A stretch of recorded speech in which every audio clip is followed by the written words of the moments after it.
El doctorado en educación responde a las necesidades sociales que demandan la formación de investigadoras e investigadores a través de escenarios virtuales que superan las limitaciones inherentes a las modalidades presenciales. El aprovechamiento de los beneficios tecnológicos en los procesos de enseñanza-aprendizaje se orienta a la formación de doctores en educación, conocedores de las tendencias globales de la educación y competentes en la generación, divulgación, transmisión y aplicación del conocimiento. El doctorado en educación propone discutir la realidad social a través de investigaciones educativas que desarrollen una visión dialógica entre la ciencia, la teoría y la realidad social, utilizando herramientas metodológicas con objetividad y rigor científico.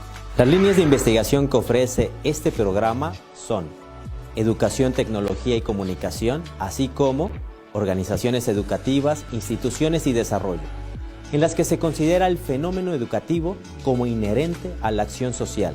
Apuntan al papel que juega la comunicación, la tecnología y las organizaciones en su análisis y discusión. Se asume la necesidad de incorporar metodologías y enfoques diversos que permitan desarrollar investigaciones doctorales que aborden las distintas perspectivas del problema educativo.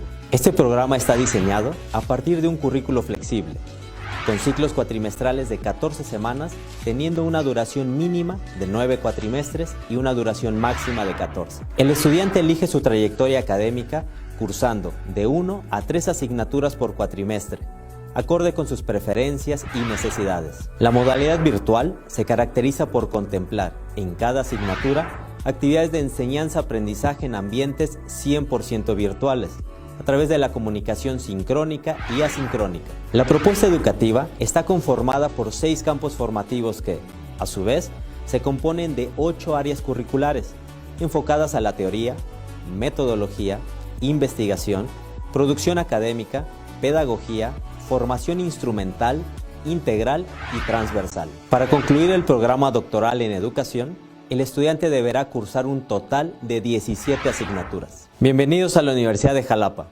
haciendo comunidad a través del diálogo de saberes para trascender.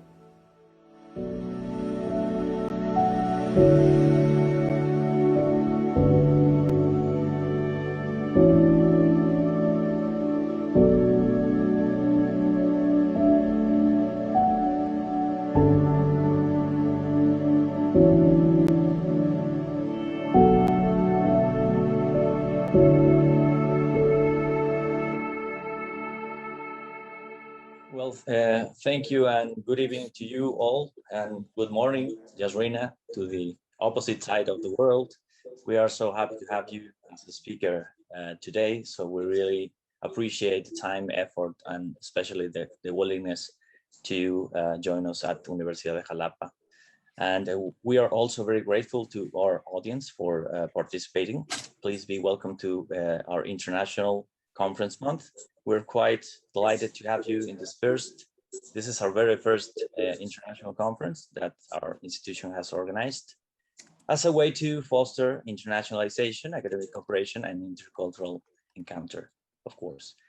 As this event is of great importance to us, Yazrina, I would like to introduce to you the president of Universidad de Xalapa, Dr. Carlos Garcia Mendez, who is here today for the opening of this event. Thank you, Dr. Carlos Garcia, for joining us today. I'm not sure if we have the presence of Dr. Eric and Professor Estela. I think they're not here. It's only Dr. Eric. Okay, we also have the presence of Dr. Eric Garcia Herrera, who is our General Vice President. And thank you, Dr. Eric. Good evening, and we really appreciate you being here. And last but certainly not least, let me introduce Dr. Cesar Garcia Soberano, who is the Vice President for Virtual and Blended Education at our institution, and of course, the host and organizer of this event. Thank you. And before presenting our guest and speaker, I would kindly ask our President, Dr. Carlos Garcia Mendez, to formally open this event with a brief message to the audience. So please, Dr. Carlos Garcia, go ahead. Adelante, doctor. Muchas gracias. Buenas noches en México, buen día en Malasia. Good Saludo, night in Mexico, good morning in Malaysia. saludo al vicerrector general, a la vicerrectora académica y al vicerrector de educación mixta y virtual de la Universidad de Xalapa. Greetings to the Vice Chancellor of the University of Xalapa, academic and virtual and blended education. También saludo a la doctora Yazrina Yahya, conferencista magistral de la Universidad Kebangsaan en Malasia. Welcome to Dr. Yazrina Yahya, Kebangsaan University, Malaysia. Y de igual manera saludo a todos, a todas y todos los estudiantes de la Universidad de Xalapa, así como también a todos los docentes de la misma. I greet all the students of the University of Xalapa. I greet each and every teacher. Greetings to all the guests. Be everyone welcome. Saludo también a todas y todos los invitados y público en general. Greeting all the guests. Sean todos bienvenidos a la Universidad de Xalapa en México. We everyone welcome to the University of Xalapa, Mexico. El día de hoy nos sentimos felices por inaugurar nuestro programa de conferencias internacionales en la Vicerrectoría de Educación Virtual y Mixta. Today we are happy to inaugurate our international conference program at the Vice Chancellor Officer for Virtual and Blended Education. Este ciclo de conferencias tiene por objetivos divulgar el conocimiento generado en las universidades de todo el mundo en busca del bienestar social y establecer lazos de colaboración para continuar haciendo investigación de calidad. The aim of this series of conferences are to disseminate the knowledge generated in universities around the world in search of social well-being and establish collaborative ties to continue doing quality research.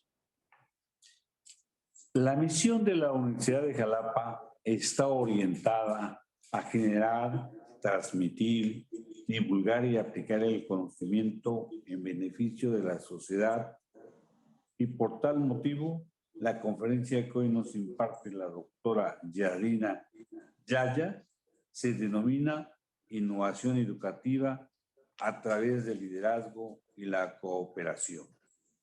The mission of the University of Xalapa is focused on generating, transmitting, disseminating, and applying knowledge for the benefit of society. For this reason, the conference that Dr. Yazrina gives us today is called Education, Innovation through Leadership and Cooperation. Su exposición destaca por colocar el acento en el binomio entre la capacidad de dirigir y la condición del trabajo colaborativo para alcanzar nuevas propuestas educativas ante los retos sociales de nuestra época. Her exhibition stands out for placing the relation between the ability to lead and the condition of collaborative work to achieve new educational proposals in the face of the social challenges of our time. No me resta más que desearles éxito en este ciclo de conferencias. De igual forma, les invito a asistir a todas las conferencias en el marco de la vida académica de la Universidad de Xalapa a través de la Vicerrectoría de Educación Virtual y Mixta. I can only wish your success in this cycle of conference. In the same way, I invite you to attend all the conferences within the framework of the academic life of the virtual and blended education by Chancellor Department. Buen día a todos. y buena noche a todos también. Saber para trascender. Good day, saber para trascender. Go ahead, Hector. Thank you, Dr. Carlos Garcia, for his supportive message, and also thank you, Dr. Eric, for being present also today. Now, I would like to ask Dr. Cesar Garcia Sobrano precisely to share a brief message on the importance of this event for our university. So please, Dr. Cesar. Thank you, Hector. We everyone, welcome to the University of Xalapa. Thank you for the President, Dr. Carlos Garcia Mendez, and the Vice Chancellor, Dr. Eric Garcia Herrera. I am Dr. Cesar Garcia, Vice Chancellor of Virtual and Blended Education Department. On this occasion, we have the honor to inaugurate our international conference program. The doctoral and master's programs in education are honored to present the conference entitled Educational Innovation Through Leadership and Cooperation, given by Dr. Yazrina Yahya. Doctor, we appreciate your participation in such an important academic event. Cooperation, leadership, and innovation are key elements for educational innovation, but they need strategies to structure and highly beneficial relationship for educational actors. The aim is that education contribute to respond to the current demands of society, whereby today a researcher with international experience will tell us about her knowledge. After her conference, we will open an academic discussion about strategies in education innovation that are very important for us. Without further ado, for the moment, I want you to enjoy this master conference, and I appreciate the presence of all. Saber para trascender. Thank you, Hector. Thank you, Dr. Cesar. And well, now I would like to read our guest short biography. Very short, a very short version of Yazrina's biography, so that we all know about her academic background and also experience. Well, Dr. Yazrina Yahya holds a PhD in Intelligent Multimedia by the University Kebangsaan, Malaysia. And she also holds a master's degree in Business System Analysis and Design by the City University of London. She is currently the Deputy Director for the Center Leadership Sustainability of Higher Education Leadership Academy, where her task requires her to establish global leadership programs that will assist the leaders of local academic institutions in managing their respective division or unit. She's also an associate professor at the Faculty of Economics and Management at the National University of Malaysia. From 2015 to 2020, she was appointed Director of International Relations Center and then Director of Corporate Communication, both positions, at the University Kebangsaan, Malaysia. Her current research and teaching work has to do with information systems, service science, co-creation values, as well as internationalization of higher education. Her industrial experience has given her the opportunity to work for companies such as AirAsia, the airline, IBM Malaysia, IBM the US, and the Service Research Institute in the US. So Yazrina, thank you once again. You are very welcome to Mexico, to Veracruz and Xalapa. And please, the microphone is all yours. Muchas gracias, Hector. Muchas gracias to Dr. Cesar as well. Buenas noches for those in the Mexico, and of course, buenos dias for Malaysia. Yeah. My greetings goes to Dr. Carlos Garcia, the president of the Xalapa University, Dr. Eric Garcia, and Dr. Cesar Garcia. Okay, now, and also faculty members, fellow students from the Xalapa universities and also Guadalajara University. And for those who are actually here on this platform this morning. Now, thank you very much, Eric, for the introduction. Now, if I speak too fast, my English is too fast, please stop me somewhere. All right. I'll try to go as not slow, but at least so that you'll be able to understand me. Now, allow me to share my screen. Just bear with me. Okay, I hope you're able to see that, right? Yes, Okay. correct. Yes. Right, cool. Okay, good.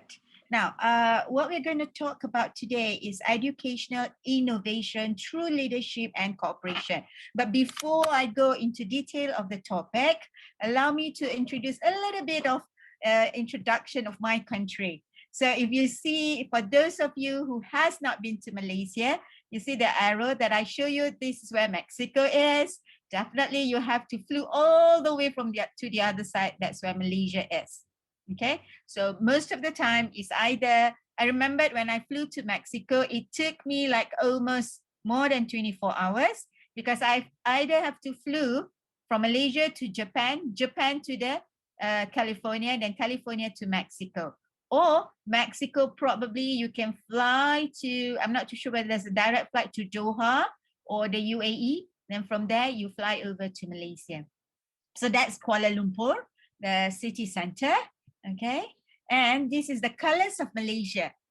Since Malaysia and Mexico is at the equator, so our weather is similarly the same. We don't have, maybe depending on where your place is, but for Malaysia particularly, we don't have summer, we don't have winter, we have summer all year long, and of course the rainy season.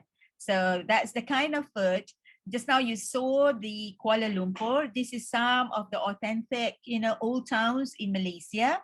And definitely that's one of our, what you call that, Indian ritual places, because Malaysia has the Malay and the Indians and the Chinese.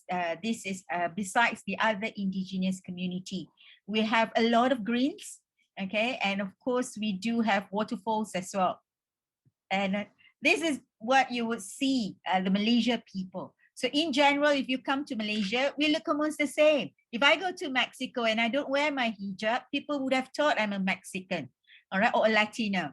Because my daughter who studies in the US, she doesn't wear the hijab. So when she goes out, some people mistook her for being a Latino, right? So there are the Muslims who wears the hijab. We do have the Indians. We do have the Chinese as well.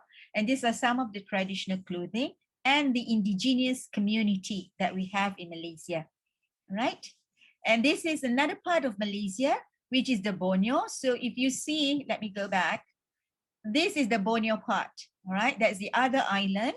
So it's full of greens. The highest mountain in Southeast Asia is also in the Borneo. So you can see a lot of monkeys and there's a lot of beautiful nature, all right? So that's a little bit about Malaysia. Now, a little bit about ARCAB, which is a Higher Education Leadership Academy where I am based at. It is an agency under the Ministry of Higher Education. So this is the big office, all right, the main office, and the two buildings here are actually what I would say the accommodation hostel. So as I mentioned earlier, all right, what happened is that the academy trains people in the academic world, in the universities, the public universities, train them to become leaders. So when they come for training, so they will come and stay here for a few days or sometimes a week to attend the courses that is being conducted in this particular main building. All right, so the courses literally is all on leadership. It can be on sustainability development goals, it can be on finance, it can be on integrity, and then on regulations of the universities. It can also be on other topics that we have already decided upon. So ARCAB particularly has 3 centers. One is the leadership profiling, like I've mentioned, in which it does the profile of the people, the academics. So we have a talent pool. All right, a talent pool in which if you're a full professor, you will be evaluated based on the model that we have already established. Now, once you have been evaluated, you'll get a report card and you will see where are your strengths, where are your weaknesses, and based on that, you will go to the course that is being developed by the Center for Leadership Development. Now, at the same time, You can also go to the the sharing platforms where we do a lot of webinars and forums, open forums that would get the experience from the international people. So relatively, you will get speakers not only from the local, but also from the global arena, so that the people or the leaders in the universities will be able to have those network. Yeah. So that's in brief what ARCAB do. Now, let's take a look. What are we going to talk about today? If you have any question, you can just post it or just shout or just talk and just ask me. That would be just fine. All right. Rather than waiting for the Q&A at the end, if you wish to. Now, we're going to talk a little bit about educational innovation. Then we move into leadership. Then we move to cooperation, and then journey to the innovation. So what do you know about innovation? I mean, it's the most common word that has been used. And what is your understanding about the subject matter? So if you look, the pandemic has actually made us innovate in a lot of things, all right? Be it to the small children, but also to us who's the adult, all right? So it's different ways of looking at problems and solving them. That's innovation, right? So it's just like what I was telling earlier. If it's not because of the pandemic, this online platform would have been happening, but in a very slower pace. But due to the pandemic, everything seems to be speeding up. Now, when the pandemic comes, when people are being retrenched, they lost their jobs, then people are requested to be innovative, in order for you to earn a living.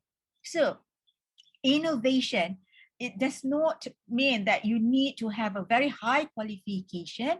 It is in everyone because it's a new way of thinking. Therefore, it helps people actually to develop their creativity. All right. And it does not just mean the use of technology or new inventions. It just so happens that during this digital world at the moment, a lot of the innovations are actually using technology. But having said that, we will see later on, some of the innovations need not technology, but it is how to help the people. So it is how to have this idea, all right, in order for us to do things differently or in order for us to improve things. So when we talk about education, we give services to the people. During the pandemic, when people have to work from home, how do we go about it? So these are the things that we look at the educational innovation. So it is actually to encourage the people in the academia, whether it's students or teachers, to research, explore, and use all the tools, all right, to come out with something new. Maybe not entirely new, but at the end of the day, to improve things so that the benefits goes to the people, all right? So it's a different way of looking at problems and solving them and improves education, all right? So one of the things that you can say, well, it may not be an innovation now, is the use of this all online platform, all right? Who would have thought with this online platform, now you have this international webinar or forum or conference, but you can also have virtual exchange. Previously, if you want to go and do an attachment, you have to fly to the other country. That gives a very good experience. But because of the pandemic, you can't fly, but the work has to go on. So you have to innovate. So then you use the online platform, you use your phones, you use your computer, you use whatever that you have with you to communicate. Yeah. So educational innovation is an intangible concept. All right. You cannot grade it actually. It can be inculcated and built up in the students, but it must start with problems and issues. All right. That is why sometimes I keep on telling my friends, if you're in hard situation or you are in difficulty or you come from a very poor family, that is when you innovate, because the hardship that you have will push you to the maximum to make the best use of things. Yeah. So it has to be, number one, customer oriented. Okay, because when you want to innovate in terms of education, who are your customer? Who are your end user? Who are the people that's going to benefit of it? All right. And you must have that ability to dialogue, right? To engage, to observe, to look what's going on. How can I improve the situation? All right. And that it has to have that flexible project organization based on terms of commitment and strong focus. All right. And definitely it has to be strategic. And there has to be data gathering. And at the end of the day is the hybrid expertise of teachers, researchers, coaches, or students or service designers. So it's a group of people. It's not only you by yourself. All right. For instance, if you look at Steve Jobs, the late Steve Jobs, how do you think he invented the iPhone? I mean, he told his stories. It started off when, he has this matchbox in his hand, and then he has those ideas. But in order for him to materialize his ideas, he has his sidekicks. All right. He has his people to actually help him to do what iPhone is today or to do what Apple is today. Right. So at the end of the day, when we want to innovate, it doesn't depend on one person. You have to get a group of people who has the same mindset or at least the same idea to push things through. Now, the 6 technology innovations for education, unfortunately, has to do with technology. All right. A lot of innovations in education actually has to do with technology. Number 1 is the virtual reality in education. Okay. If you remember in the 1970s or in the 1980s, in fact, in the 1990s, when we talk about education, it's always face-to-face. All right. And then when the technology comes in, when we have the website, and then we have all these games, all right, then it starts to evolve where you can have, you're bombarded with a lot of information via the computer, right? So that, but people being people, we need to experience things. So when you want to experience your education, how do we do it best? So virtual reality comes into places because sometimes, for instance, if you want to have, if you are a student of zoology, all right, now you need to work at the zoo. But during the pandemic, you can't go to the zoo because you're you are required to stay home. So if you need to, to learn about the animals, virtual reality is one of the platforms that you can use. All right, the sense of understanding the animals. So now the people who actually develop that needs to understand what is required by the customer. So we go back to the previous framework that we have looked just now. Now, the other one would be artificial intelligence and machine learning. All right. A lot of the, my friends who are the academia were saying, probably one day the robots will take over in terms of education. In a way, yes. In a way, no. Artificial intelligence is where you need people, the customer, when they have problems, when they have issues, and the experts are not there. So the AI is used to provide solutions. All right. So that's one of the platforms that can be used. So literally, okay, it helps the professors or the experts in a way, because once the expert or the professor are gone, died, or moved somewhere, where is his expertise lies in the organization. So AI is where the knowledge management can be based and can be fully capitalized. Now, another one is cloud computing. All right. At the end of the day, we are very reliable to our gadgets, to our computer, to our phones, okay, to our iPads. But at the end of the day, the machines has limitation. So we go to the cloud. So education can actually fully maximize the cloud computing. And 3D printing. For those of you who takes art, all right? Now, yeah, I remember when I was small, when you want to do architecture buildings or you want to do a 3D building or 3D images, it was very difficult because you really have to use whatever tools that you have, buy matches, box, glues to make sure you have that 3D image. But nowadays, you can do it via technology using 3D. People can experience, and you can actually, if you have ideas, you can have it printed it out. the use of biometrics in school, all right, to tick up attendance particularly. I remember, and I'm sure you guys still do it, the academia, when we are required to take the attendance of our students to make sure that they attended 80% of the class, all right, we will, well, I used to, and I think I still do that, distribute empty papers, put up your attendance.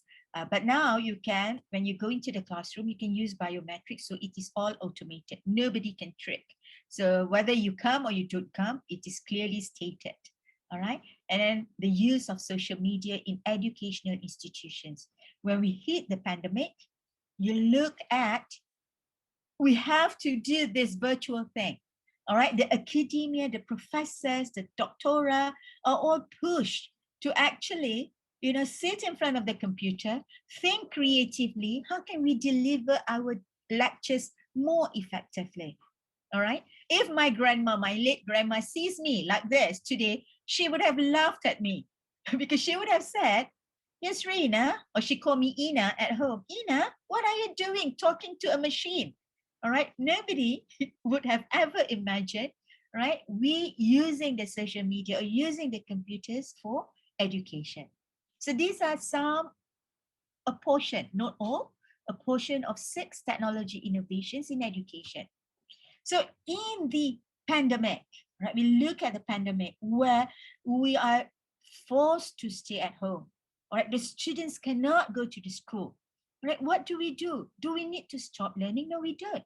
Right, so virtual classroom are created. So like it or not, the innovation Google or Cisco or IBM or any technology companies are pushed to do innovation to make sure that the virtual classroom is able to materialize.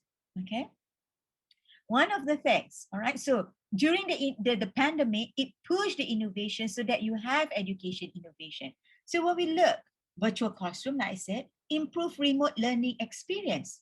Now, the difficult part, I'm sure, like Mexico is huge. And a lot of the ASEAN countries, the Borneo, the Philippines, Indonesia, when you live at the rural area, it becomes very, very difficult because internet connection may not be good, right? So what do the teachers do? Do they stop the learning? No. The most easiest way, like even in Malaysia, we have students at the rural area where they don't even have internet line, but they do have the phone. Okay, so some teachers capitalize on the phone, giving classes.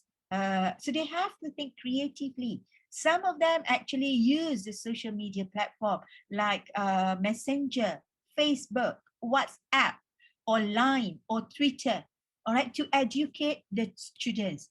So then your evaluations needs to change. We don't have exams in big halls nowadays. So how do we evaluate our students? So that's when we call the pandemic push into the innovation. Free classes, that's a part of innovation in India. All right, they give free classes conducted on the street because now the virus is known to be very contagious if you're in a small space, you're in a closed space. So, but when you are in the open space, you wear your mask, you wear your face shield, is a way of protecting. I mean, the probability for you to get the virus is not as high. All right, so what they do is to give free classes conducted on the street for disadvantaged students. When we talk about sustainability, okay, treehouse school designed for the COVID era. Okay, this is in the Europe where they design a treehouse school, which is in what do you call that? A place, right? You see the picture, a lot of the wooden materials where you have a lot of empty spaces, okay? That provides you the feeling of safety, particularly, all right? Another one, even small children, okay? Sustainable protective face shield, okay? For children, which is customizable and reusable, all right? Now we have, let me show you. We have this facial, but for children, it gets very boring for them. So what did the children do? They do a lot of designs that makes them happy, all right? That makes them happy to to use it, and they know that it's fun, okay, and it can be reusable. Then there is another innovation on toy wooden cubes, right, to teach children about energy of sustainability. So this is by a company in which those wooden cubes, they have toys, right? But that toy, okay, it has a certain thing and talks about certain things. And of course, portable light device to fund solar charging stations, okay? For rural areas who doesn't have electricity, then you use the solar technology actually to give that electricity to them, okay? So these are something around the world that people has been doing. So one of the things, when you talk about innovation again, we have competency-based learning. Like I told you, if you are a doctor or you are an academic, you can't evaluate your students how you used to evaluate. Because look, when you have like my daughter, okay, my daughter and my son who is studying at the moment at the university, all right, when they have the exam, it is an online exam.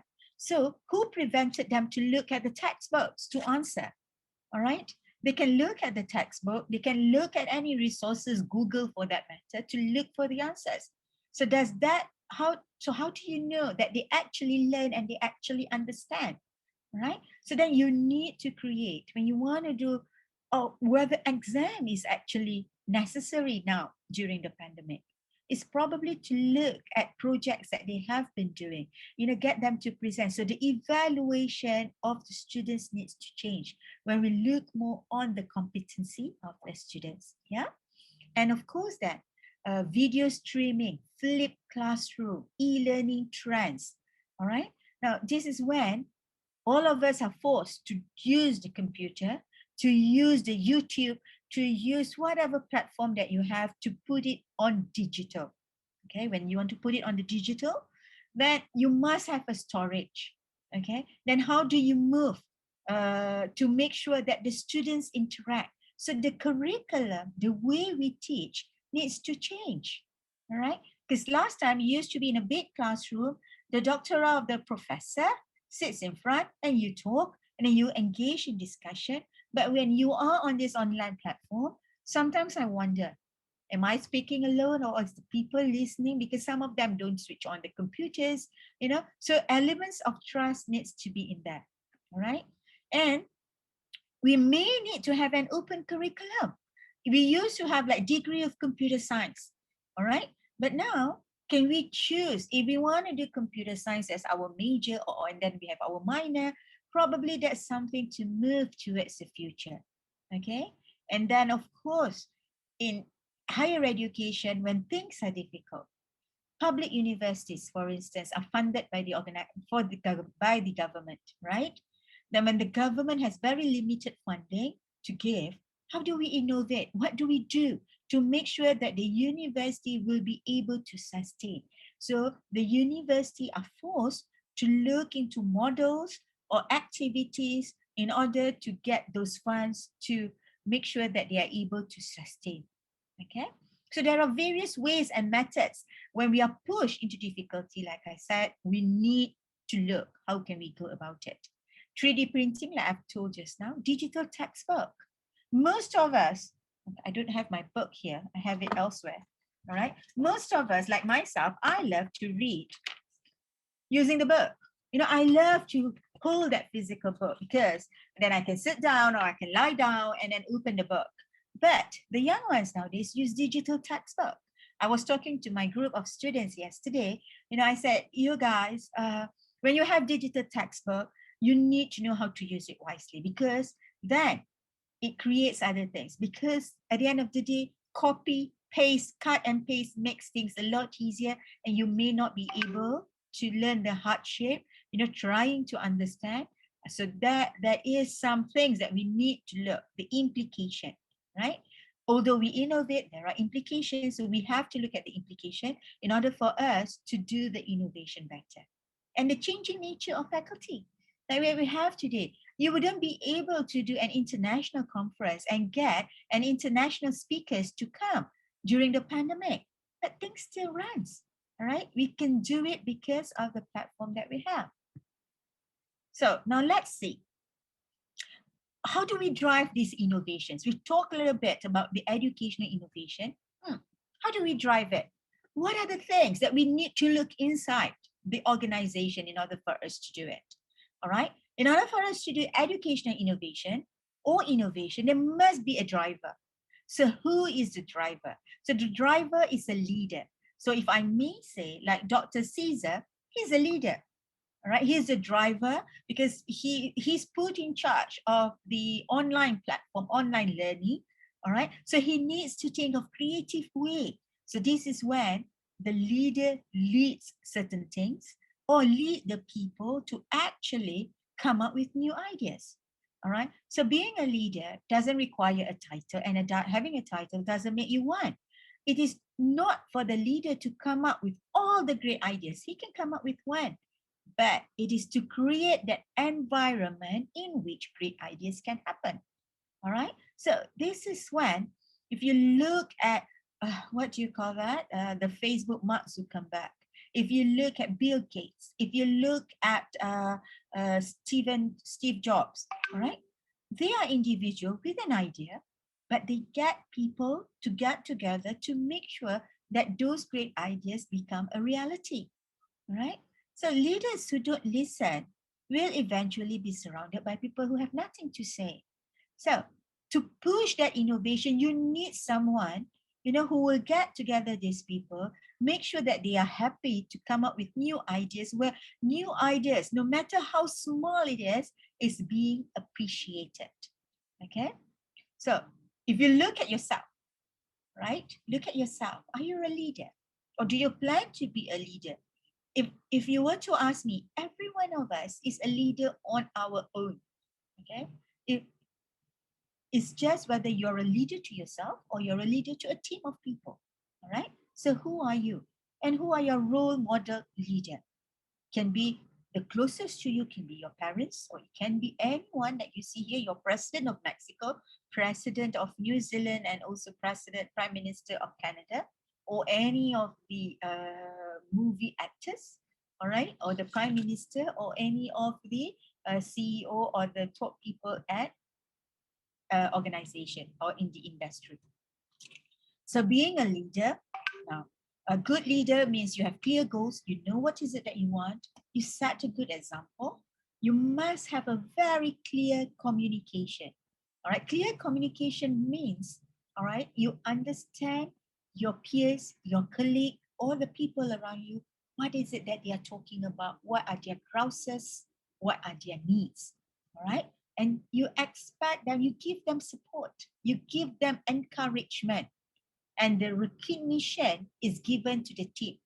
You stimulate the work, you inspire people, all right? So it is not easy. If you are an introvert, all right, it may be very, very difficult because a good leader must be someone, I'm not saying you need to be extrovert, but you must love people, right? You must love people. You want the benefits to go to others, not to yourself. All right, so you find great leaders find the balance between business foresight, performance, and character. All right, so meaning that in order for you to manage an institution, to encourage that innovation, you must have a vision. You must take that courage and you have that humility and the focus to plan strategically. All right, and I tell you, sometimes it's very, very difficult. It is not easy because most of us has our own perception, has our own culture, has our own way of doing things. All right. And sometimes we enforce that on people and it may not be suitable. Right. So it's how do you want to create that environment? So it's time for you to look. Let's take, if you can go somewhere, just look out of the window and think about it. Have I been a good leader, at least to your family members? Or have I shown good example? Have I tried to inculcate good values to them? Have I pushed them, to make sure that they will be better than me? All right. So that's what leaders should look for, meaning that you implement your personal agenda, all right, as well as the organizational agenda. But personal agenda usually it comes along. When you have the organizational agenda, for instance, when Dr. Caesar, all right, who does this international conference, the conference becomes a success, all right, he has achieved his personal agenda. I've done my job. I've done it well. That could be your personal agenda, and you get to know people. But at the end of the day, the work done by the whole team, setting up this, being the MC, being the person who gets the students, all right, it has to make sure that the Xalapa universities has actually achieved that agenda to be known by your international speakers or by the global people out there. So it is a continuous process centered around the interactions of leaders and followers. All right. So great. Now with leaders comes great leadership. All right. So leadership is the action that doing it. Meaning in order for you to build a great team and great companies, you need to have that great leadership. All right. So again, it is all about people. All right. It's all about bringing up the people, because once you bring up the people who's working under you, all right, once the vice chancellor or director brings the academy to a certain level, then the organization will also go up. All right. So it is great with great vision. All right. You must have a great vision at the end of the day. So the ecosystem, you must look at your human talent. Who are the people in your organization? All right, in order for you to get the results, but you must have that engagement. You must have a purpose. So in doing the innovation, there is a purpose to make for a better living, for instance, or to make the community, to help the community, for instance. So get the people to engage. Let's talk. All right, our students are having grouses. They are not able to use the online platform effectively. All right, the professors are just merely talking on their own. Can we do something about it? That's engagement. And how do we go about? How do we teach? How do we teach differently? How do we engage the students? All right. So these are the things. So creating, in order to create positive change, you must remember this leadership and innovation is about people. People resist to change because sometimes routine is disrupted and then you are in your comfort zone. And sometimes you do not want to change. All right. And then you there's a fear of the unknown. All right. Can we do this? Do you think it become a success? Do you think people will be accepting it? All right. So it is not easy. Right? It is not easy. But what you need to do is to develop the trust with people. Okay. You must develop the trust. You must make personal changes before asking others to change. A simple example, for instance, if you want to be, all right, you want people to come online on time. Okay, you want people to come online on time, you have to be on time. All right, or you want people to come to the meeting on time, you have to be on time. And then you develop meeting agenda so that you have the strategic, they know where you are moving. All right, and you influence those people to listen, to grasp what is it that you want to tell them. And at the end of the day, you must show how change will benefit them. Because for people to do things, they will look at their personal agenda. What do I get from here? All right. If I am to say, now, if you go for an international conference, what do I get from here? Oh, I get to know the speakers. I get to know other people. And when you get to know other people, there are things that we can do wonders. We can start talking and look at how we can work together. All right. So you must be able to show as a leader, to show the change that will benefit them and give the people the ownership of the change. And the extra plus attitude as a leader, all right, you need to have the extra plus attitude, meaning that you need to learn what is it about the other people that you can actually fully work together, capitalize, all right, and to make sure that it's not what happens to me, but what happens in me. Okay, you must have, before you can lead a group of people, you need to lead yourself. You need to look at your SWOT analysis. You need to look at your competency. All right, what am I good at? And how can I actually contribute and help the others? Okay, so when we talk about leaders, leadership, innovation, we talk about people. People wants to feel worthwhile. You want them to be encouraged. All right, and they want to know that you care. right? And failure is the opportunity to begin again intelligently. I am not too sure the culture in Mexico, how is it like? But the culture in Malaysia, among the youngsters, they are afraid to fail because they felt if they fail, that's it. The parents is going to be upset. Everyone is going to be upset. They are not good enough. All right. But actually, if we change that mindset, a good leader will be able to change the mindset. It's okay to fail, but make sure that the failure is actually a lesson learned for us to be better. All right. So when as a leader, what we look is, am I building the people or am I building my dream? A very good leader is actually building the people. And do I care enough to confront people? Or am I listening to people with more than my ears? Look at their body gesture. All right. What's the major strength of this individual? So it is not easy because to become a leader, you must have your own self-discipline. It starts with yourself. You organize yourself. You start to learn how to listen. You start to learn how to look attentively. All right. You start to learn how to articulate your words. All right. Please your priorities. So it starts with you. All right. It starts with you. And you need to focus on your results. Organize your workspace, develop the system that works for you, allow little time for the unexpected, especially during just using technology. Sometimes we get interrupted. Some people, internet interruption. So allow that space. Don't panic, but focus on your results particularly. Okay. But most important thing as a leader, it is the people development. How do you build that winning team? Pick good people. Even if you don't have good people, you know what are their strengths and you capitalize on that strength and inspire them. You play to win, and of course, you keep on improving. Now, I can tell you all the models that I have here, all right? But it is only until you do it, you put it into practice, then only you will be able to actually make up that winning team. Most often, what I do when I am at the academic, when I was at the university, okay, as the lecturer there and academic there, when I want to apply for research grants, all right, I look for my team members who are their specialization.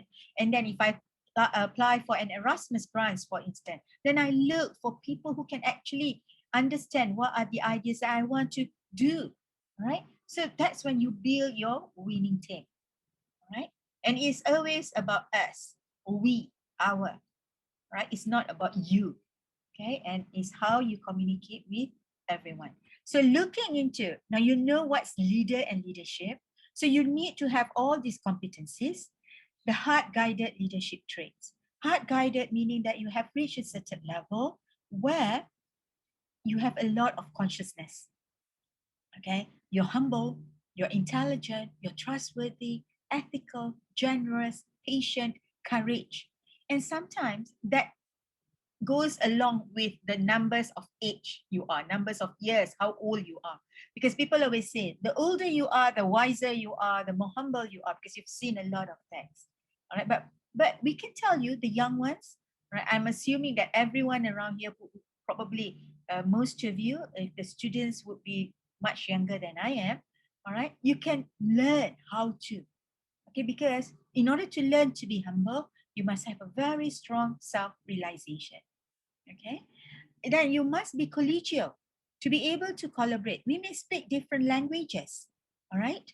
But we learn to understand each other, okay? But the most important thing in heart-guided or in being a good leader is your passion, your professionalism and your passion to drive things, all right? Your resourcefulness. So it is, again, your ability to do things, okay? Bringing that group of people to make sure this group of people can do the work, all right?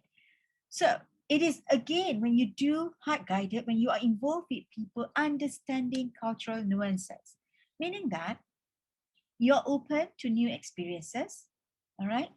You can have personal discussion. Because now, let me tell you, when we work with international. We will go into collaboration. When we want to collaborate with people from the different countries, they have different values.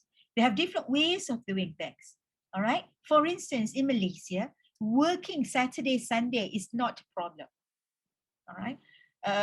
Meaning that we work around the clock. But if I am to have a partner from Europe, all right, Saturday and Sunday is a no-no because it is their family time. So it's to able to understand other people's culture in order for you to reach that consensus. Okay. And I give you an example. This is a story that I heard from one of the speakers that of the talk that I have attended. All right, shaking hands. Where before the pandemic, we shake hands. Okay. I do not know how Mexicans, all right, shake hands, whether it's really firm shake hand or was it's just a very nice, warm, soft shake hands. For Malaysian, our shake hands is very soft. We don't go, that kind of shaking hands. Okay, when it's soft, it means that we respect you. All right, we trust you. But if you go to the Australia, all right, you go to the Australia, you shake hands with the Australians. If you have a soft shake hand, they would assume that you're not trustworthy, that you are weak. So when you shake hands with an Australian, to make sure that they trust you, you have to give them with a firm shake hand. So now you see, that's the different culture that we have. Okay, different understanding.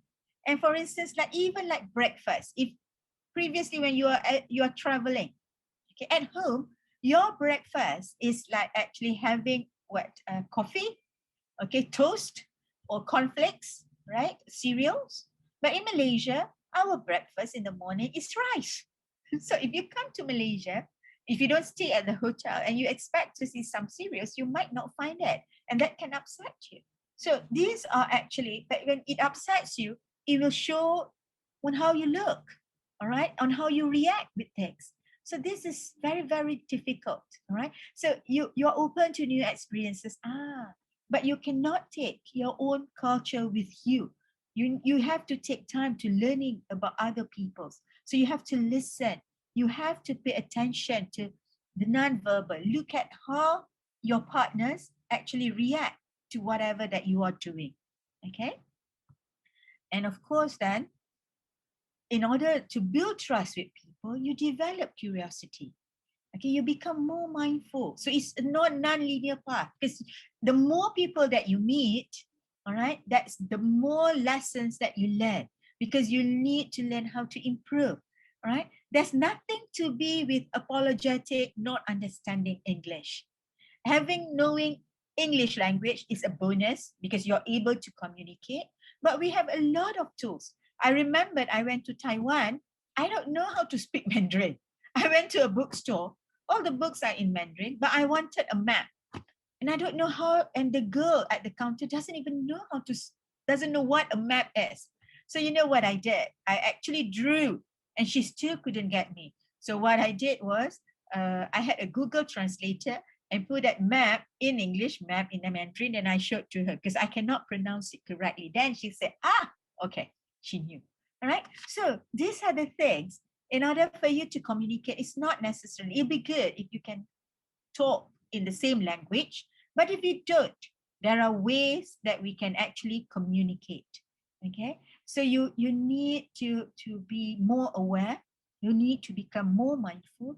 And of course, then you need to increase your cultural knowledge. So competencies, this is some of the things that we look at our Leadership Institute.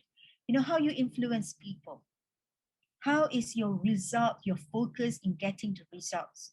All right. How about organizational and people awareness around you, your networking, your teamwork, your analytical thinking, and the initiative that you put. So these are the competencies required. All right. You can evaluate yourself to see where you are at the moment.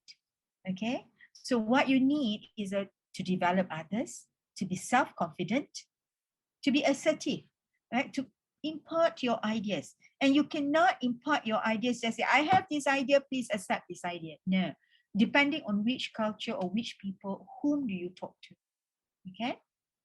you need to seek for information. I was talking with a group of students last night, all right? How it is when we are in the academia, even if we are not in the academia, you are in the organization, you must always seek for information, you must always seek for new knowledge, all right? So the inquisitiveness, the curiosity needs to be there, right? Now, so some of the required competencies at the end of the day would be leadership in 2022. Then again, we look, now, in order for you to become a good leader, yes, you can measure with your skills, how many papers that you have published, what kind of knowledge that you have imparted to your students, the conferences that you have attended, but 3/4 of the chunk is actually observable and things that you may not realize, the values that you put in, your motivation, okay, your traits, the good traits that you have. So it goes beyond words, right? I may be able to say it, but I may not say that I am a good leader only when the other person, meaning that if my student says, Dr. Yas, you have helped us, then you know you are doing something along the right line. Or if you see that your students become better than you are, then you know you have done something good. All right. So it is not for you to evaluate yourself. You evaluate yourself to know what are the traits that you need to improve. But the outcome at the end of the day, when you see the people are able to reap whatever that you have put in for them, that's when you know, and when there are people who wants to follow you, who wants to emulate you, that's when you know that you are a good leader. Okay. So bottom line is, when you want to push innovation, having a good leader, having that leadership characteristic is very, very important. Okay, what more in the VUCA world, when you see you need to be agile, constantly changing. You need to have network and collaborate, because sometimes, you can read as much, but you need people to have good discussions, to have that good inputs. All right, you need to think about others. You need to develop the others. Okay, so it becomes more challenging at the end of the day, right? So how do you become a leader who drive innovation? We come back to the topic of innovation. You need to be passionate and be courageous. Okay, how do you think that Bill Gates, he was a dropout, Mark Zuckerberg was a dropout from the university? If they're not courageous enough, they would have finished their university years, but they were courageous enough to drop. I'm not telling you to drop whatever that you're doing at the moment, but if you really do believe that you want to drive certain innovation, wants to make a change, you must be that courageous enough to take that leap of faith, and you follow it through all the way to the end. Okay. So at the end of the day, how do we do that? Is your self-awareness. We need to be aware. All right, we need to be aware. Are we ready to do some innovation? Are we ready to lead the others? A discussion that I had yesterday with my fellow students, it was about, I was an alumni for my University Kebangsaan, so they called me to give inspirations to the students. So one of the speakers, who's also an alumnus, he was saying that he was working with a stable company, with a government company, government link agency, all right, when he decided that he wanted to change his life or his job. Most of us do not dare to change jobs, especially when you need to work on your own. So what he did? He didn't quit his job, his permanent job. He told his boss, I'm going to take an unpaid leave and go for a year to do something different. If I success within a year, then I will leave the job permanently. All right. So what he did, he opened up a company, an IT setup company, a startup company, right? Coming up with solutions to be provided to organizations, and it became a success. And he now leads that organization, a small organization, but he's proud to say that he's able to hire at least 20 new people. And his company is actually 1 million worth at the moment. So what I'm trying to say is that you need to have that courage to change things. All right, people can say, because he said the early start, when people was looking at him, you've got a permanent job, why do you want to move? You're making sure that you will get that constant income, and when you do your own company, you might not get that constant income. All right, you might get into trouble. Okay, so people will do all this kind of talks to you. So you must have that courage. You know what you want to do. You must have that strategy in order to push things forward. Yeah. So in driving innovation, cooperation, 5 immediate things that people can do in order to foster the environment of innovation. Trust yourself enough to trust others. It's all about trusting people. Okay, and it's about collaborating. How do we collaborate? Now, this is when the power of network, power of the social media, all right, power of the social media like LinkedIn, power of the social media like Facebook, all right, power even via WhatsApp or whatever social media platform. When we see the professionals, be that courage enough to approach them to see, whether they want to, and that requires very good communication. Okay, so be that courageous change agent. You may be a cat, but you can look like a lion, and course correct to perfection. Okay, meaning you must be focused. So you need to, in this VUCA world at the moment, it used to be when you want to drive innovation is by trying. Okay, try to do things. You still need to try, but you don't have to disrupt your competitors. Why do you think Shopee? Most of you shop online, right? There's Shopee, there's Lazada, there's Alibaba, there's Amazon. All right, there's a lot of online platforms. Do they disrupt each competitor? No. Okay, but they support the market growth.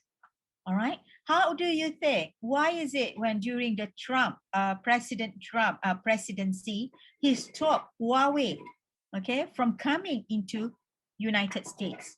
All right. Whereas Huawei had already the 4G, now to the 5G. Okay, so there are a lot of companies, all right, who does almost similar thing.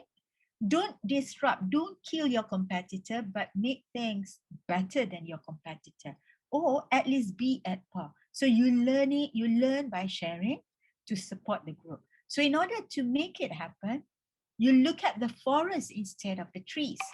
Okay, so in solving the problem, all right, it's not just pushing your personal agenda, it's getting the community to get the benefit. All right, promote the culture of joining, meaning you get the team of people, engage your partners, and definitely focus on the purpose. So with innovation is equals to idea plus leader plus team and plus the plan, and with good leadership. So with that, thank you very much.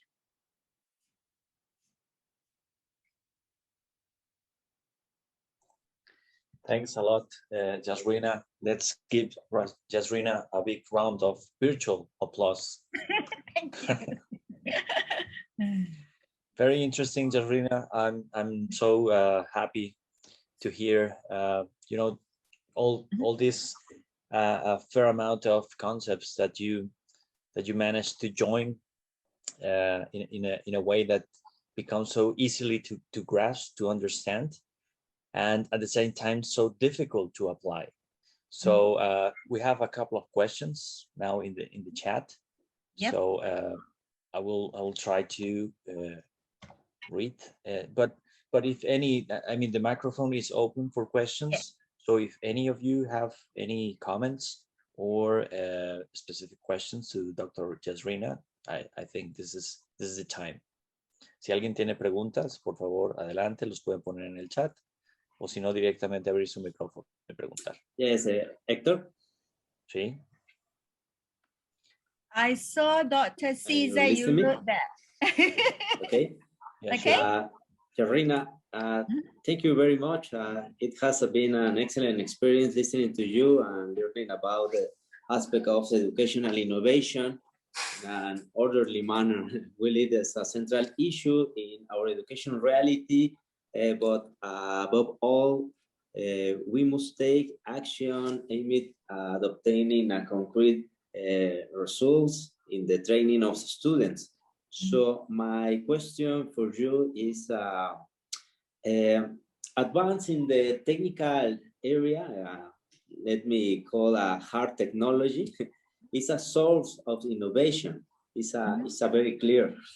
But what is the source of innovation in the social area? let me call a soft technology, in your opinion? Okay, now, social area, you can innovate, all right? For instance, you know, the main drive is, of course, technology. By the end of the day, when you use a lot of technology, okay, for instance, right now, how many of us are actually Zoom fatigue? Okay, we are tired. We are sitting here all the time, all right, in front of the computer. As much as I love to engage, like yesterday, I had a whole lot of meetings since 9 o'clock, and I end up finishing at 11:30 at night. Okay, it was one of those crazy days. All right. So socially, when you look now, so technology helps us to connect, right? But there will be other problems that will come in. All right. So one of it, if you look, the youngsters, you just look at your students, ask them, are they really, really happy? Are they really, really happy using the technology platform? Mental wise, okay? Mental wise. So that is a social aspect. Okay, so how do we make the students mentally healthy? Okay, so it comes to what I'm trying to say is, Dr. Caesar here, you need to look at your environment. Okay, you need to look at your environment and look, how can we go about this? What is the social problems that comes out from the technology that has been used? Okay, so social problems can come out, for instance, like our students, all right? Now, some parents cannot afford computers. Okay, they cannot afford computers, and the children doesn't understand, all right, because to them, I'm asking you, mama, I'm asking you, dad, please buy a computer for me because I need to study, all right, and the parents say, I can't afford it. So how do we go that to help to solve that particular problem? All right, and also now, if you look at social media, a lot of social media, this is one of the issues that I told my students. In social media, you see that people put up all the good things, okay? You put up where you travel, the food that you eat, movies that you see, okay? Even the cat, you know, what kinds of cat that you have, all the good things. So without realizing, all those things that you put up has a mental effect on the social well-being of a person, okay? So how do we innovate, okay, solve that particular problem? Whether you want, we may not solve it in terms of having technology, but you can solve it, for instance, your students who have a lot of issues, okay, not having a good internet connection. Okay, how do we help to solve this? Can we get a group of people who are from the psychology background? Okay, how do we talk to them? And sometimes I tell you, because we are so fast forward with the innovation, we forgot to use certain things. You know, last time I remember we have the phone line, you know, phones like this, not the cordless, yeah, the phones, where we can actually dial up. Now these people don't use the phone online, they use the handphone. Okay, we forgot there is the phone online that we can actually use to actually reach out. So then you can come up with programs to actually help the students. So what I'm trying to say is that look at your surroundings. It may not be technology solution, okay? It can be in terms of social aspect. For instance, if you look at what I would say, the pandemic at the moment, okay? The pandemic at the moment. Now, a lot of people work from home, or a lot of people, the doctors, the medical doctors are not able to reach the patient, okay? Because they can't come to the hospital, right? So you do a form of innovation that you have a mobile hospital or a mobile clinic or a mobile vaccination center. You go to the people. That's what I call innovation. It may not be new, but it is new to your place. Okay, so what I'm trying to say, it may not be new in the whole world, because in Japan, even in Malaysia, we just did it. All right, the university that has the medical programs actually now has a mobile vaccine van that goes to the rural areas and meet the people, because some of them do not know how to register, do not know how, so those are the things when you look at problems and how you're going to solve it. Okay, I hope I'm answering your question, Dr. Caesar. Yes, sure. It's a bilateral relationship, no, where the social skills are at the center. Okay, thank you. Go on, Hector. All right, I saw a thank you. question as well on the chat. The leader must meet many characteristics. That's right. Okay, because you've got people who are introvert, you've got people who are very expressive, you've got people who has a lot of anger sometimes, who wants to push their ideas, you've got people who are selfish, right? What should be a training plan for a leader? Okay, now this is the thing. To become a good leader, all right, you must undergo a training.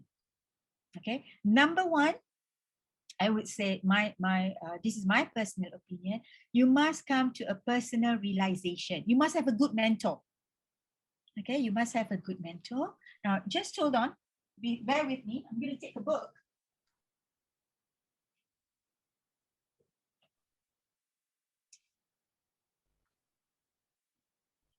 I've got this book. I don't know whether you can see it or not. All right, Mentoring a Leader.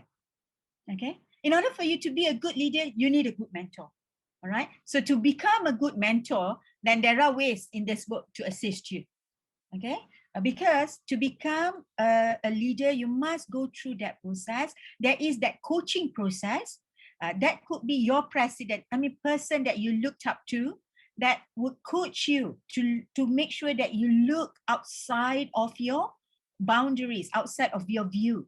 For instance, let's say the university is not making money and you do not know how to go about. So one of the tasks of the coach is actually to make you think, how can the university make money? Okay, so one of the training that the leader can go is a coaching.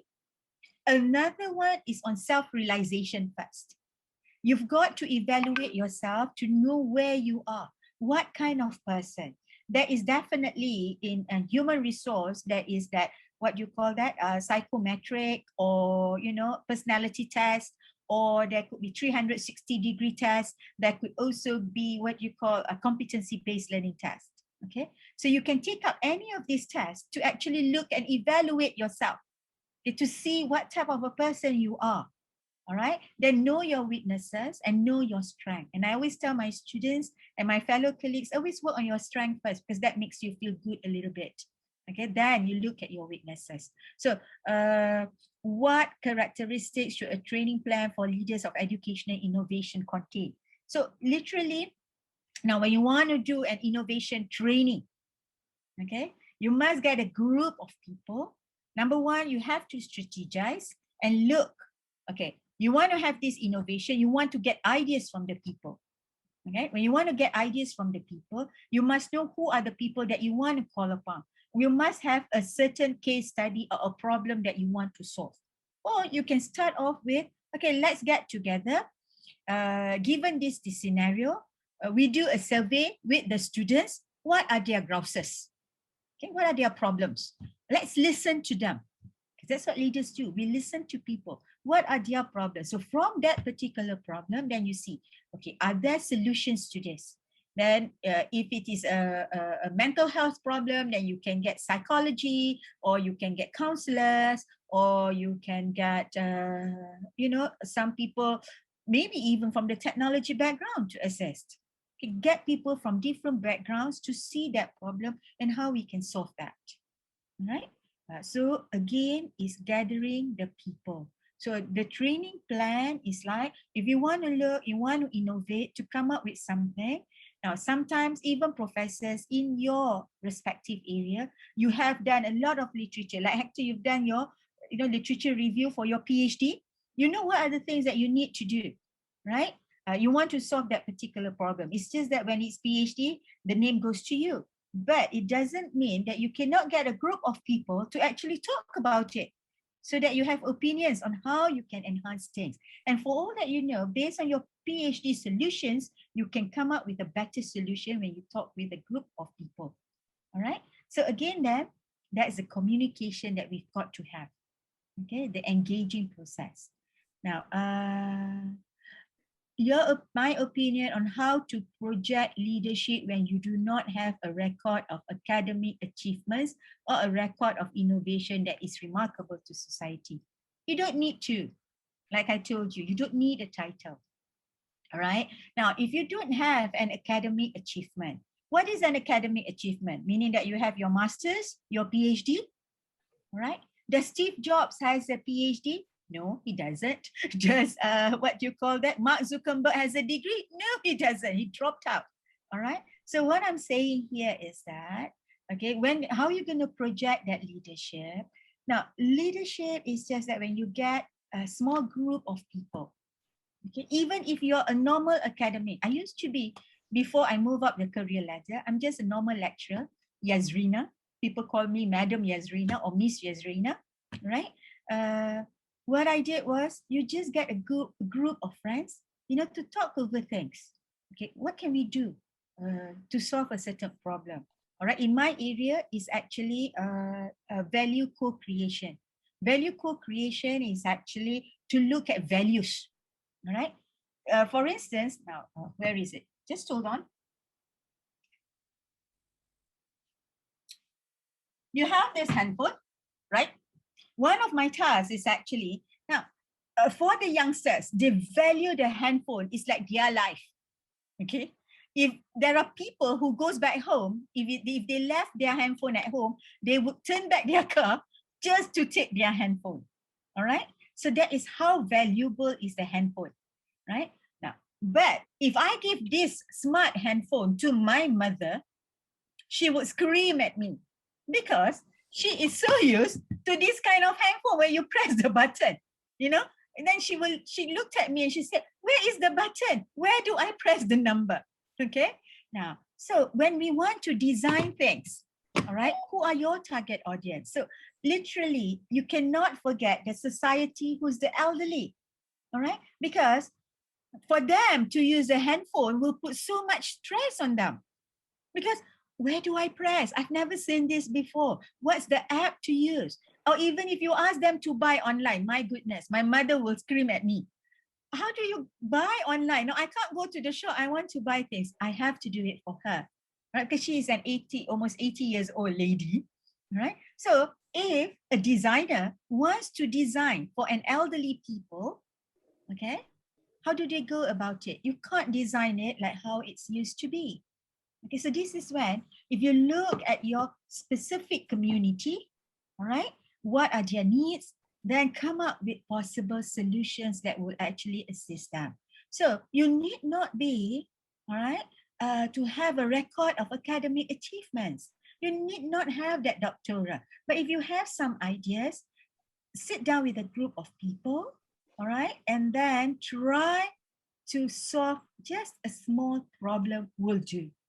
At the end of the day, if the community, even if it is as small as 2 person or just a small particular village, all right, or that household, if they appreciate you, that is where you boost, you know that you have done something right. You are a leader.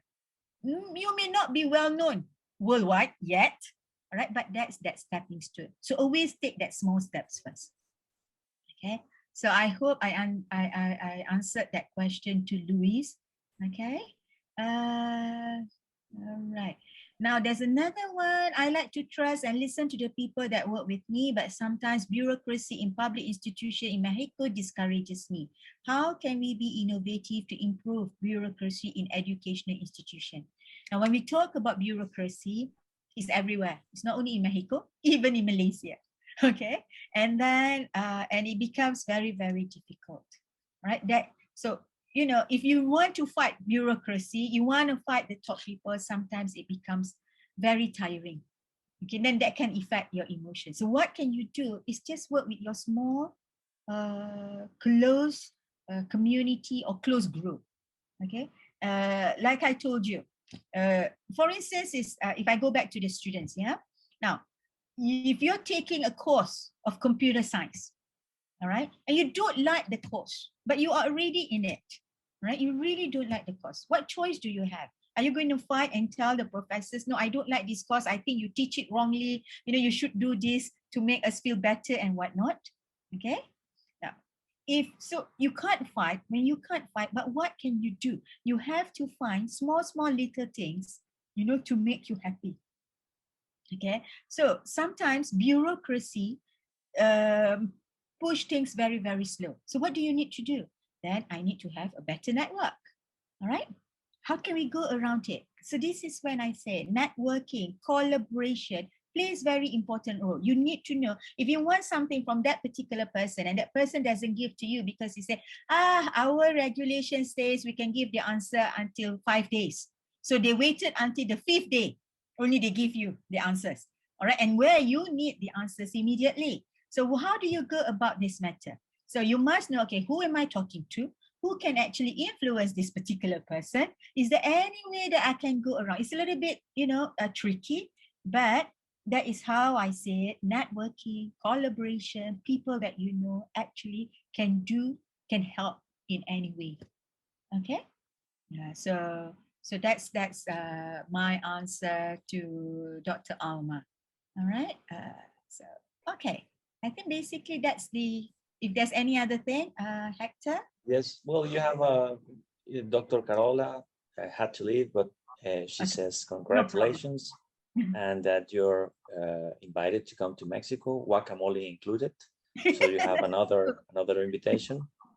And then I would like to just ask you your opinion on, I think sometimes we're quite biased during these pandemic times, when we think that innovation has to do with technology always.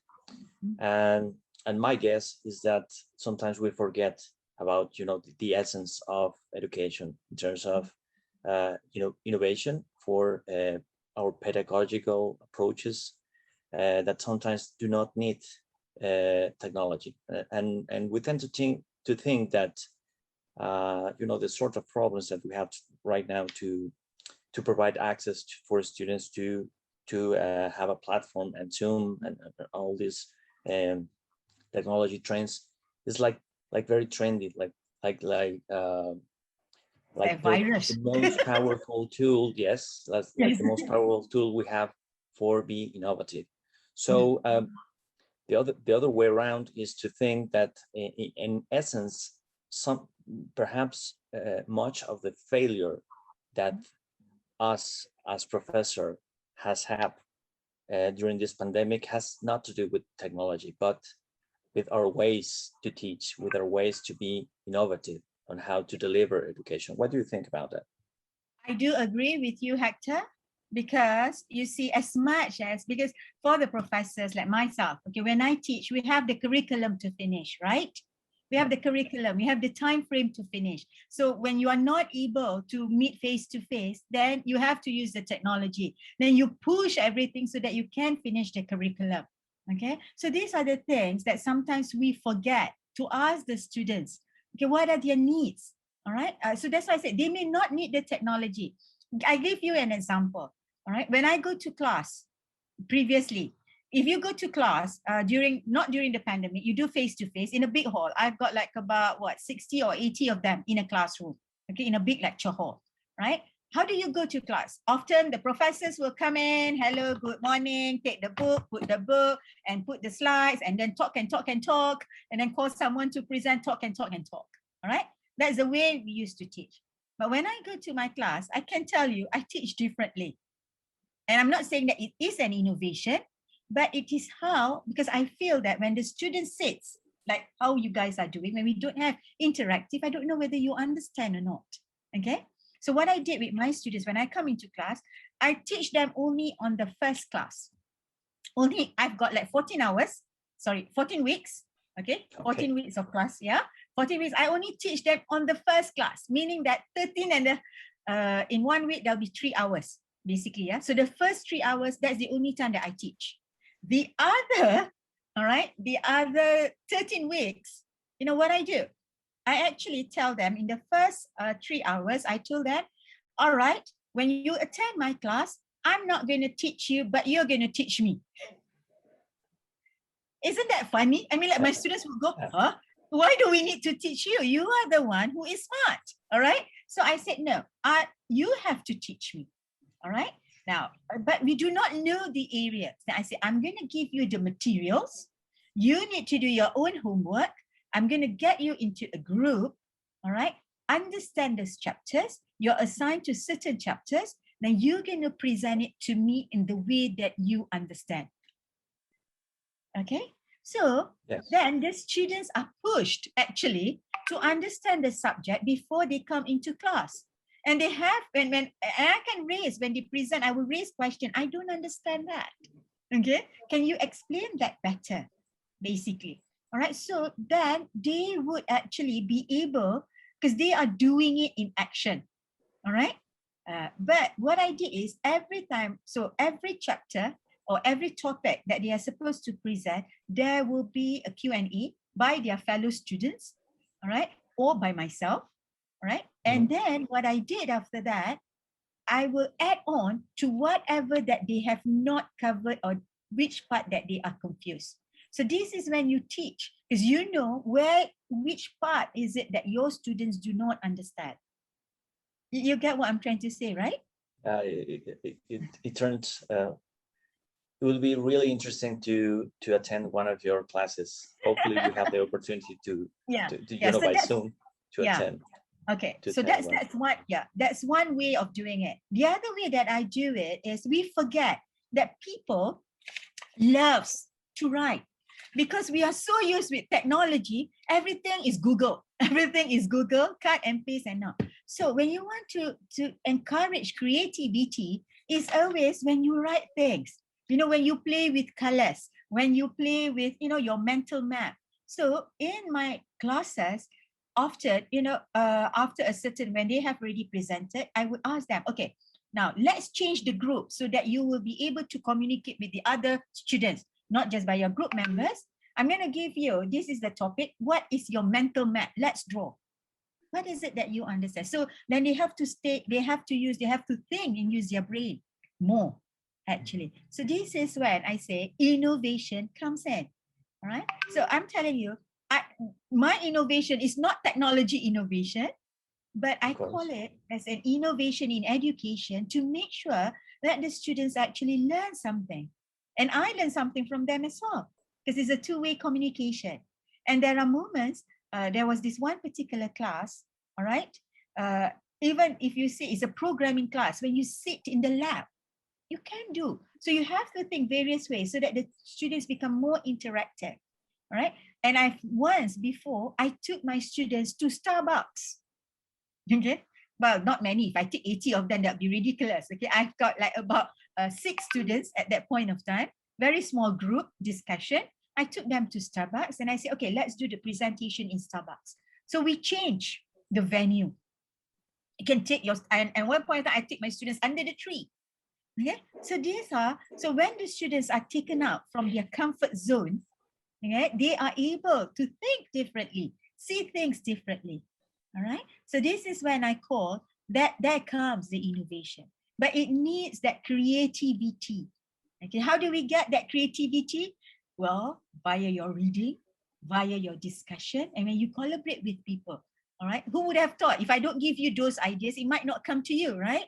But when I tell you, it's something that you can experiment and give it a try. Okay. Perhaps with this last comment, there's one final question before giving closure to the meeting. Carla is asking you, what is the most difficult thing to innovate? What's the most difficult thing to innovate is actually to understand the people. What are their problems? Okay. That's the most difficult, because when you want to understand the people, what are their problems, you've got to listen, not only with your ear, but you've got to see in actual and experience it.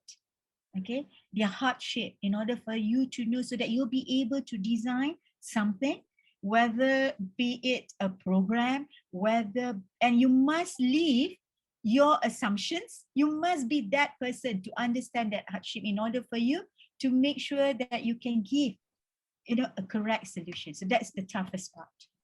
Okay, listening is always the toughest part. All right. Excellent. We can keep on talking for Okay. hours, but unfortunately we have to close the talk. Yeah, But I will ask Sir William to to make this final comments and insights, so as cool. to gather the most relevant information from you. Thank you. Thank you, Hector. Thank you, Dr. Yazrina. It has been a wonderful time spending and listening here about so many topics, and also how everything connects to the idea of creating these spaces of trust, maybe, that leads us to innovation. These spaces in which we can interact with students, with peers, and I do believe that there are many skills, as it has been pointed out, that maybe are more on the soft side of the spectrum. And I think that empathy, for example, is one of the concepts that has been repeating. Well, it has been repeated through the presentation. And I was wondering, like, in these challenges, in order to take over these spaces and actually develop the interaction with the students, what is your most cherished memory in your education experience, in your teaching experience, that maybe has given you the motivation to continue and to actually promote these ideas and to share them with every student and with us as your peers? Is there anything particular that you remember that maybe gives you this boost back to take you, to the next step, or just to keep you on track? Okay. As I said, any person, the boost when you are in academia, you are in the academic world, is when your students come back to you, all right, and say that they still remember you. I think that's the best part of the world. That's why I say I love to be with the students, because one day, and some of my students have already got children, and they're still, and they still come back to me and say that, I remembered your class, I remember what you teach, or I remember words that you said. That is good enough for me. Okay, so that's the motivation, knowing that when you impart certain things, you help people to change their life, to be a better person. I think that's the most success. You don't, that's the most, as long as it makes you feel happy. Okay, so that will push you to do even better for the others. Thank you so much for sharing that.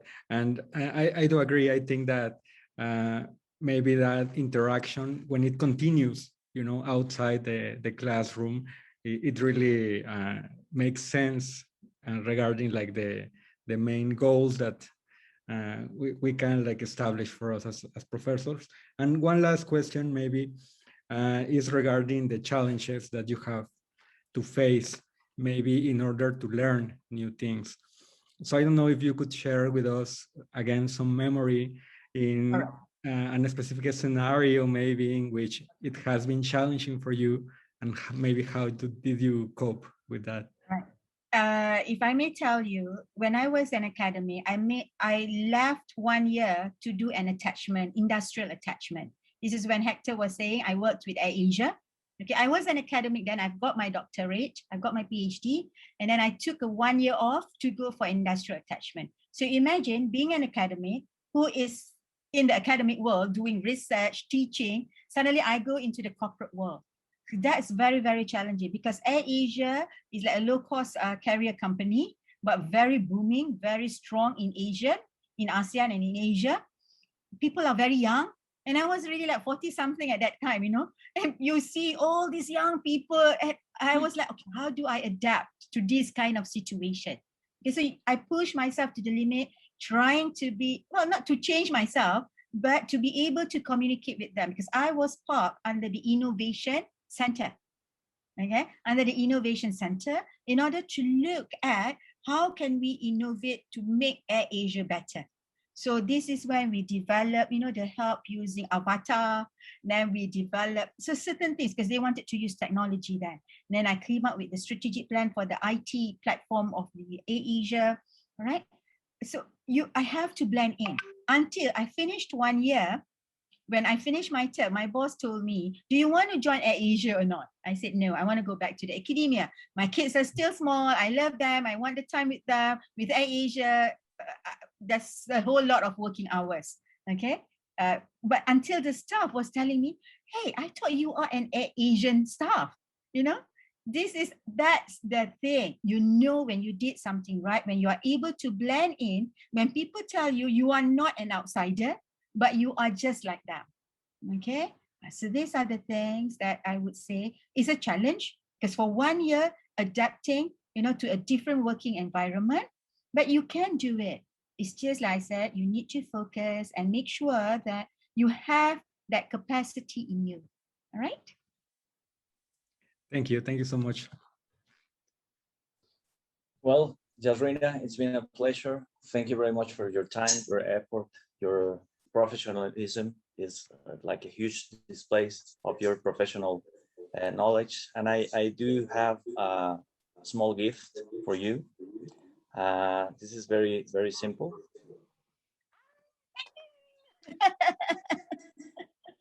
So, that's really cute. Terima kasih. Sama-sama. Next time you come to Mexico, I will deliver it to you. Oh, okay? That's guacamole. Avocado tacos. Sorry? Exactly. Avocado tacos. Yes. Looks really good. Okay. Now I have to say thank you, Hector, for inviting me. Thank you, Dr. Caesar. All right, and thank you to the fellow audience. I know it's already like 8 o'clock your time. 9 o'clock. Right, 9 o'clock, very late in the evening. All right, almost 9. Thank you very much for listening to this presentation. I do hope there are some takeaways for you. I wish you all the best in your endeavor in innovation. I'm always free to have a chat with you. You can find me on Facebook. You can find me on Instagram, on LinkedIn, any of the social media platform. Just give me a buzz if you need anything that you want to talk about. All right. So till we meet again. Thank you very much. Muchas gracias. Dr. Yazrina, thank you for this interesting master conference, but above all, invite you to continue working with us to research and disseminate on education innovation. Our dream is to form work networks to share knowledge in order to improve our educational practice. For us, it's very important. Our focus is to improve our educational practice. So thank you very much for that excellent conference. And we give you this certificate in recognition of your excellent conference. We will send it to you digitally. No problem. Thank you very much. And also, I'll come and collect the physical one when I come to Mexico. Okay? That's the excuse. I also appreciate the excellent moderation of Hector Rangel. Here we have your recognition. So thank you very much. Thank you all for your assistance. We have learned a lot. Thank you very much, Yazrina. Thank you, Hector. Thank you, Guillermo. Thank you all. Have a very good evening and stay safe, everyone. Okay? The same to you. Thank you, Yazrina. See you very soon. See you very soon, Hector. You take care and all the best to you, Hector. Bye.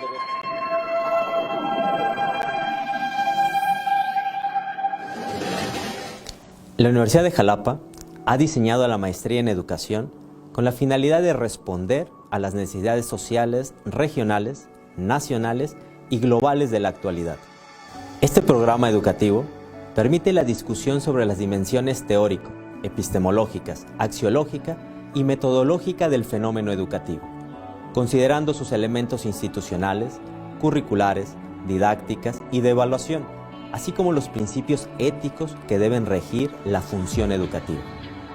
En la sociedad del conocimiento, la formación y el aprendizaje para la profesionalización son imprescindibles, porque contribuyen al fortalecimiento de los individuos y la sociedad, en donde la educación se constituye en un valor fundamental. En este programa se insiste en la formación humanista y global, que proporciona valor intrínseco a las relaciones personales del egresado. La maestría en educación de la Universidad de Xalapa está diseñada con un currículum flexible y ciclos cuatrimestrales de 14 semanas. La duración mínima es de 4 cuatrimestres y la máxima de 9. Lo anterior permite al estudiante cursar de 1 a 4 asignaturas por cuatrimestre, de acuerdo a la trayectoria académica que elija. La modalidad mixta se caracteriza por contemplar en cada núcleo actividades de enseñanza-aprendizaje presenciales y en un ambiente virtual, a través de la comunicación sincrónica y asincrónica. La propuesta educativa se conforma por áreas curriculares en formación básica, disciplinar, de especialización e investigación, que garantizan el desarrollo integral del estudiante. Para obtener su grado de maestría, las y los estudiantes deberán cursar un total de 15 asignaturas. Las asignaturas o núcleos de aprendizaje se agrupan en campos formativos que desarrollan competencias profesionales en los estudiantes para actuar como agentes críticos, propositivos e innovadores al involucrarse en actividades educativas mediante propuestas de vanguardia con responsabilidad social y profesional. La Universidad de Xalapa ofrece a sus estudiantes, además del alto nivel académico, una formación con un enfoque humano y relacional, que el estudiante adquiere al vincularse con empresarios, profesores, investigadores y miembros de toda la comunidad universitaria mientras cursa sus estudios. Te invitamos a formar parte de nuestra comunidad educativa. Elige trascender.